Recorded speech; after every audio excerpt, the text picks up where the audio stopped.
आप सभी लोगों के स्क्रीन पर एक प्यारा सा क्वेश्चन दिख रहा है जो जेई एडवांस 2022 में पूछा गया है। अब आपके मन में ये सवाल आ रहा होगा कि भैया ये क्वेश्चन आप हमें क्यों दिखा रहे, ये तो जेई एडवांस का क्वेश्चन है। तो एक बार जरा ध्यान से पहले क्वेश्चन को पढ़ने की कोशिश करिए, क्योंकि आप जब पढ़ेंगे तो आपको बहुत कुछ चीजें समझ में आएंगी कि ये मैं क्वेश्चन आपको एक्चुअली में दिखा क्यों रहा हूँ।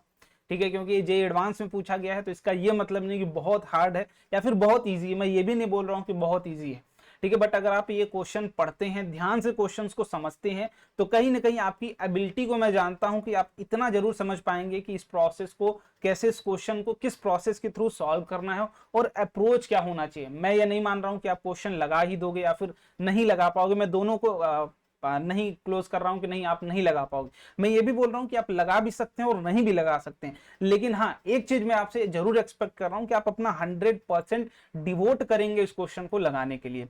तो पूरे क्वेश्चन को पहले वीडियो पॉज कर लो, क्वेश्चन को अटेम्प्ट करो, जितना तुम सोच सकते हो पूरा करो, उसके बाद फिर सॉल्यूशन की तरफ आना, क्योंकि सॉल्यूशन मैं करवाऊंगा, अच्छे तरीके से समझाऊंगा। मुझे पता है, मैं काफी दिनों से आपको पढ़ा रहा हूं, तो मैं आपकी कैपेबिलिटी को जानता हूं कि आप चीजों को समझते हैं, तो कहीं ना कहीं आपका माइंड एक्सप्लोर होगा। ठीक है, ये क्वेश्चन जे एडवांस इसी साल में पूछा गया था, भी जो रिसेंटली आपके सीनियर्स होंगे इस साल वाले, उन्होंने इस पेपर को दिया होगा। और कहीं ना कहीं अगर आप इस पे थोड़ा सा समय लेते हैं तो आप जरूर कर पाएंगे। और जे एडवांस के क्वेश्चन जब आप जे एडवांस का पेपर देते हैं, आईआईटी के लिए देते हैं, बेसिकली आईआईटी में एडमिशन के लिए देते हैं, तो उसमें टाइम आपको सफिशिएंट मिलता है कि आप अच्छे तरीके से क्वेश्चन को करें, क्योंकि क्वेश्चन काफी अच्छे अच्छे और लंबे लंबे आते हैं। तो एक बार क्वेश्चन पढ़ने की कोशिश करते हैं हम लोग। Two spherical star A and B have density rho A. मान लीजिए इनको मैं बोल दे रहा हूं कि ए है ये, ठीक है, और इनको मैं बोल दे रहा हूं बी है। ठीक है, इनिशियल कंडीशन ये वाली कौन सी है, इनिशियल कंडीशन में मान ले रहा हूं कि ये वाली इनिशियल कंडीशन है। ओके, कोई दिक्कत नहीं है। अब इनके बाद बोला गया इनकी डेंसिटी कितनी है, रो ए है, और इन भाई साहब की डेंसिटी कितनी है, रो बी है। देखिए पहले जो जो चीजें गिवन है पहले वो हम समझते हैं। अगर आप फील ले लेते हो क्वेश्चंस के और जितने भी कॉन्सेप्ट्स के, फिर आपको क्वेश्चन लगाना बहुत आसान हो जाता है। ठीक है, A and B have same radius, मतलब दोनों की बॉडी अगर ये है तो दोनों का रेडियस क्या है दोस्त, दोनों के पास दोनों का सेम रेडियस है, मतलब दोनों का साइज सेम होगा, दोनों का वॉल्यूम सेम होगा। ग्रेट, चलिए ठीक है। बस मास डिफरेंट होगा, क्योंकि दोनों का अगर ये वाली है तो बात डिफरेंट आ जाएगी, डेंसिटी डिफरेंट हमने कर दिया है। ठीक है, और अगर मास की बात करें तो इनकी मास क्या है, एम ए है, और इनका मास क्या है, एम बी है। और जो एम बी है आपका वो 2 टाइम्स ऑफ एम ए के बराबर है। बोलो, अगर मैं ये लिख दूं तो मैं यहां से डायरेक्ट भी लिख सकता हूं कि rho A, sorry, rho B is equal to 2 times of rho A. अगर मैं ये बात लिख रहा हूं तो आपको आई होप कोई दिक्कत नहीं होनी चाहिए, क्योंकि आप ये चीज समझने के कैपेबल हो कि density is equal to mass by volume, and we know कि दोनों के पास सेम रेडियस है तो दोनों का सेम वॉल्यूम होगा। वॉल्यूम क्या होगा, 4/3 पाई आर क्यूब, यही तो होगा। अब दोनों का सेम रेडियस है तो दोनों का सेम वॉल्यूम, तो डेंसिटी होता क्या भाई, मास अपॉन वॉल्यूम। तो दोनों का वॉल्यूम सेम, तो मास का जो रेशियो होगा वही डेंसिटी का रेशियो होगा। अगर मास 2 टाइम इनका है तो डेंसिटी भी इसकी 2 टाइम्स होगी ए के कंपैरिजन में। Is it clear? Okay. Due to an interaction process star A, कोई एक इंटरेक्शन प्रोसेस होता है, कोई भी फिनोमिना, उसके बारे में हमें चर्चा नहीं करनी है, बस हम ये जानते हैं कि स्टार ए जो ए वाला है वो क्या कर रहा है, बी वाले को कुछ अपना मास, सम ऑफ मास ट्रांसफर कर दे रहा है। ठीक है, लूजेस टू इट्स मास, ठीक है, so that radius is half. अब मान लीजिए ये वाला ए क्या कर रहा है यहाँ पर, ये फाइनल पोजीशन वाली बात है, इसकी अब जो रेडियस हो गई वो कितनी हो गई, r/2 हो गई है। समझ में आई बात? और इसकी जो डेंसिटी है वो रो ए है। देखो ये क्या हुआ है, यहाँ हो गया इस कंडीशन में, ए इस कंडीशन में आ गया है, ये क्या है, फाइनल कंडीशन में लिख दे रहा हूं यहाँ पर, फाइनल कंडीशन। ठीक, अब यहां पर बात आई होगी कि ये वाला रेड वाला, देखो जो इनसाइड मैंने बनाया हुआ ये बी वाला है, रेड वाला कंडीशन। ठीक है, इनिशियल जितना रेड था उतना ही रेड यहां पर है। ठीक, अब देखिए ध्यान से, अब क्या बोला गया है यहां से, ये वाला मैं बता दूं कि ये वाला बी है, बी आर।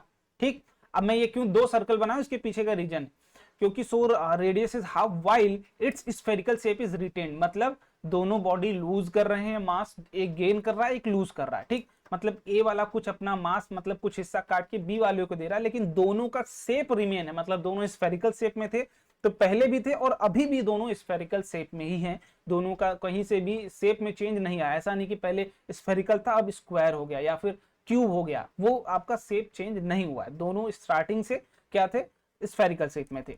ठीक है, retain, and its density remains rho A. अब यहां पर बात आएगी, इसकी डेंसिटी अभी भी रो ए है, पहले भी रो ए थी, अभी भी रो है।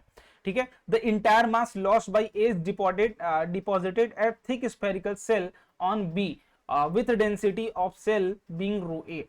इस पर जाके डिपॉजिटेड हो गई है ये वाली पार्ट, जो एक्स्ट्रा पार्ट आया है रो ए का कट के, ये जो मैं अगर यहाँ पर मार्क कर रहा हूं, ये वाला पार्ट जो रो ए का कट के आया है यहाँ पर, ये क्या है, एक्स्ट्रा डिपॉजिटेड, मतलब जितना मास ये लूज किया होगा उतना ही मास ये ऊपर वाला आके इस पर बैठा है। क्या इससे आप सहमत हैं? और मैं मान लेता हूं कि इसकी डेंसिटी कुछ दूसरी मैं मान ले रहा हूं यहाँ पर, कि इसकी जो रेडियस होगी वो रेडियस क्या होगी, मान लीजिए आर डैश मान लेता हूं, ठीक, जो अब फाइनल रेडियस हो गया होगा, क्योंकि इस दोनों का शेप क्या है, retained, spherical shape is retained, ठीक। तो पहले क्या था, इस अंदर वाला इनर वाला पार्ट था जो कि आर रेडियस का था। अब मास गेन करने के बाद ये एक बड़ा स्फीयर बन गया है which have radius R dash. Is it clear? चलिए बहुत बढ़िया। Entire mass deposited on the shell B with density of rho A, तो इसकी जो डेंसिटी है वो कितनी है, रो ए है। Great. If v A and v B are the escape velocities from A and B, अब ये वाली कंडीशन भूल जाइए, ये वाली जो ऊपर वाली कंडीशन थी उसको भूल जाइए। अब आइए फाइनल पे, अब ये बॉडी है और ये बॉडी है, दोनों के ऊपर अगर यहां से कोई बॉडी को हमें एस्केप वेलोसिटी देनी है, हमें पता है under root 2gm/r। Escape velocity क्या होती है, v बराबर अंडर रूट 2gm/r, यही होती है। किसी भी प्लेनेट से अगर आपको बात करना है तो mass of planet upon radius of planet, यही होता है। Is it clear? तो अगर मैं VA की बात करूंगा तो VA के लिए आपको क्या करना होगा, मास ऑफ ए लेना होगा और रेडियस ऑफ ए लेना होगा। जबकि अगर VB इसके वेलोसिटी की बात करूंगा तो यहां से क्या लेना होगा, अंडर रूट 2gmb लेना होगा आपको, अपॉन RB लेना होगा। और हमें निकालना क्या है, VB अपॉन VA निकालना है। तो यहां से VB अपॉन VA करता हूं मैं, VB अपॉन VA बराबर क्या आएगा, ध्यान से देखिएगा अभी, अगर मैं दोनों का रेशियो लेता हूं तो ऊपर क्या आ जाएगा, दोनों का अंडर रूट है, दोनों अंडर रूट में कर दो, डायरेक्ट डिवाइड कर दे रहा हूं, ठीक है। तो 2gmb अपॉन RB होगा, और इसको जो डिवाइड करोगे आप 2gma अपॉन RA से, तो 2g कैंसिल आउट हो जाएगा। तो VB अपॉन VA जो आएगा वो क्या आएगा, अंडर रूट क्या आ जाएगा, MB इंटू RA, ठीक, RA यहां से अपॉन MA इंटू RB, ये है आपकी VB अपॉन VA की वैल्यू। मतलब अब जो ये B वाला अब है इस पे केस पे उसका मास, और जो आपका ये A वाला है इसका मास इस केस पे, जब ये इतना रेडियस इसकी r/2 हो गई है, देन इस वाले केस पे। अब आपको यहां से बस काम क्या करना है कि इसका इस केस में जो M डैश मैं मान लेता हूं M डैश A, इनका मास मान लेता हूं M डैश B, ये कितना होगा और ये कितना होगा, देखो इनकी रेडियस RA तो हमें पता है, RA क्या है, r/2 इनिशियल कंडीशन से, और बट R डैश यहाँ पर क्या चाहिए, R डैश, यहाँ RB डैश कर लो, RB डैश हमें नहीं पता है। तो दो चीजें निकालनी है, पहले तो दोनों का मास निकालना है और दोनों का रेडियस निकालना है। करना कुछ नहीं है, डेंसिटी का यूज करना और फटाफट से क्वेश्चन को सॉल्व करना है। चलिए यहाँ पर करते हैं। मैं यहाँ पर इसको क्या कर रहा हूँ, यहाँ पर मान ले रहा हूँ, मान लीजिए, ठीक है। पहले इसका मास निकालते हैं, मास निकालते हैं इसका। तो पहले जो इसका मास था, ठीक है, पहले जो इसका मास था वो MA था, बाद में इसका रेडियस क्या हो गया, घट गया, ठीक। देखो यहां से पहले ध्यान समझना, अभी भी इसका डेंसिटी कितना है मेरे भाई, डेंसिटी कितना है, रो A, ठीक। मतलब डेंसिटी में ना तो पहले चेंज था ना भी चेंज है। मैं अगर पहले की बात करूं, MA जो इसका मास था वो क्या था, रो इंटू 4/3 पाई r³। बताओ जो मास स्टार्टिंग में रहा होगा इस वाली बॉडी का, इस वाली बॉडी का, अगर मैं MA निकालने की बात करूं तो इसका अगर रेडियस R है, वॉल्यूम क्या हो जाएगा, इसका वॉल्यूम हो जाएगा 4/3 पाई r³। और डेंसिटी क्या होती है, डेंसिटी बराबर मास बाई वॉल्यूम, तो मास बराबर डेंसिटी इंटू वॉल्यूम, तो मास बराबर डेंसिटी इंटू वॉल्यूम। तो ये हो गई पहली इक्वेशन। अब मैं बात कर रहा हूं इस केस की, इस वाले बॉडी का मास हमें निकालना है, क्योंकि यही तो हमें रखना है ना। आफ्टर, देखो क्या लिखा है, A and B after interaction process, जो अब हमें A और B बॉडी लेनी है वो आफ्टर इंटरेक्शन प्रोसेस वाली बॉडी को लेना है, ठीक है। अब यहां पर देखिए, वहां पर बात हो गई उतनी। अब आगे भाई इस केस में हमें MA डैश की MA डैश निकालना है। MA डैश क्या हो जाएगा, रो A, क्योंकि डेंसिटी बदली नहीं है, बट 4/3 पाई r/2 हो गया है रेडियस, इसका क्यूब कर लीजिए। तो MA डैश अगर आप देखेंगे तो यह आ जाएगा MA/8 आ जाएगा। ये समझ में आ गई बात, यहां से MA/8 आ जाएगा। इसको सॉल्व कर लो, देखो क्या आएगा, 1/8 times of rho A into 4/3 pi r³। और ये वाला फंडा पूरा का पूरा क्या है, यहाँ पर देखो यही फंडा है, ठीक है, वही फंडा है ऊपर वाला। तो हमारे पास मास आ गया गया और वो आ गया, दोनों चीजें आ चुकी हैं। अब हमें कोई दिक्कत वाली बात नहीं है क्योंकि दोनों बातें हमारे सामने आ चुकी हैं। मास हमें पता चल चुका है यहाँ से, तो मास मैं डायरेक्ट यहाँ पर रिप्लेस कर देता हूँ कि मास की वैल्यू क्या आ गई है, तो फटाफट से रिप्लेस करता हूं मैं यहाँ पर ma/8। ठीक, देखो अब अगर आपको समझने वाली बात क्या है कि मान लीजिए इसका मास था ma और अब बचा है ma/8, तो कितना मास वो ट्रांसफर किया होगा, 7ma/8। बोलिए कितना मास उस पे ट्रांसफर हुआ होगा, 7ma/8। ये कैसे निकालूंगा, तो ma माइनस ma/8 कर लीजिए भाई, पहले ma था, एक था, बाद में 1/7 बचा, मतलब 7ma/8 इस पे चला गया है, इस पर चला गया है। ठीक, तो अब देखिए यहां पर जो बात आएगी भैया, अब जो चेंज इन मास होगा इस वाली बॉडी का, जो चेंज इन मास होगा, जो चेंज इन मास होगा, चेंज इन वॉल्यूम होगा, वो किस पे डिपेंड कर रहा होगा। देखो जितना ये मास जाएगा यही मास क्या होगा, इस वाले मास के बराबर होना चाहिए। बताइए, इस वाले मास के बराबर होना चाहिए, बोलो भाई, इस वाले मास के बराबर होना चाहिए क्या, बोलो। जो ये मास गया है ये वाला, वो इसके बराबर आना चाहिए, है ना। पहले देखो, पहले आर था, ये पहले आर था, उसके ऊपर कुछ लेयरिंग जाके बैठ गई है, ये वाली लेयरिंग जाके बैठ गई है ऊपर, तो क्या इसी लेयरिंग के बराबर होना चाहिए हमारा जो 7m/8 है, बोलो होना चाहिए। Is it clear. चलिए यहां पर तब आइए, अब यहां पर मैं सॉल्व कर दे रहा हूं यहाँ पर, ठीक है, यहाँ पे सॉल्व करता हूं इसको, थोड़ा सा और फील के साथ सॉल्व करता हूं। तो मैं बोल रहा हूं जो 7ma/8 आया है वो इसके वॉल्यूम के बराबर होगा। तो मान लीजिए इसकी डेंसिटी आपको कितनी गिवन थी, रो ए गिवन थी, तो रो ए इंटू इस वाले पार्ट का जो मैं ये मार्क कर रहा हूं इसका वॉल्यूम क्या होगा, तो मैं बोलूंगा कि पहले पूरे स्फीयर का निकाल ले रहा हूं मैं, फिर अंदर वाले का माइनस कर दूं, तो बचेगा क्या, इतने वाले का वॉल्यूम बचेगा। बोलो, मैं पहले पूरे स्फीयर का वॉल्यूम निकालता हूं, फिर अंदर वाले छोटे वाले स्फीयर का माइनस कर देता हूं, तो दोनों का वॉल्यूम माइनस कर दोगे तो जो हम मैंने मार्क किया है ये वाला पार्ट, इसका वॉल्यूम निकल जाएगा। तो मैं क्या कर रहा हूं, 4/3 पाई आर डैश का क्यूब माइनस 4/3 पाई आर का क्यूब, ये क्या हो गया, वॉल्यूम हो गया हमारा। कौन सा वॉल्यूम हो गया भाई, देखिए ये माइनस, कौन सा वॉल्यूम हो गया, ये वाला जो मार्क मैंने किया हुआ है। अब ये किसके बराबर होना चाहिए, ये क्या है, मास हमने निकाला हुआ है इतने पार्ट का, ये किसके बराबर होना चाहिए, 7/8 ma के बराबर होना चाहिए। ये हमारी थर्ड इक्वेशन आ चुकी है हमारे पास।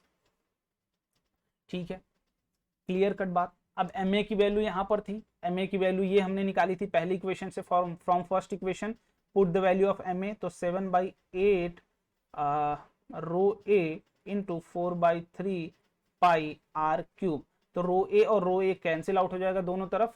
ठीक है, तो थोड़ा सा और इसको मैं सॉल्व कर दे रहा हूं यहाँ पर, तो 4/3 पाई आर डैश का cube is equal to 7/8 times of 4/3 pi r cube. अब देखो ये आर क्यूब, अब ये माइनस वाला पार्ट उधर जाएगा तो प्लस में आ जाएगा, प्लस 4/3 पाई आर क्यूब।